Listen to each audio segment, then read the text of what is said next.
जनसंवाद न्यूज, सत्य आणि विश्वासाची बातमी। उल्हासनगर कॅम्प क्रमांक 4 येथील मराठा सेक्शन परिसरातील जुन्या मटन मार्केट जवळ असलेल्या ऑफिस खुर्च्या बनवणाऱ्या कारखान्याला रात्री 1:30च्या सुमारास अचानक भीषण आग लागली।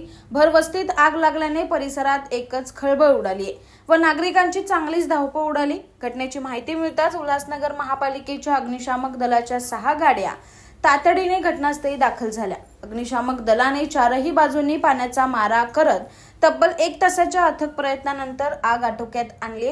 सुदैवाने या घटनेत कोणतीही जीवितहानी झालेली नाही। आगीचे नेमके कारण समजू शकले नसले तरी स्थानिकांच्या मते फटाक्यांमुळे आग लागली असावी असा प्राथमिक अंदाज व्यक्त करण्यात आला आहे।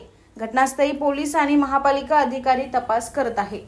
जनसंवाद न्यूज, सत्य आणि विश्वासाची बातमी। आजच सबस्क्राइब करून बेल आयकॉनला क्लिक करा आणि पहा ताज्या घडामोडींचा अचूक अंदाज आपल्या मोबाईलवर।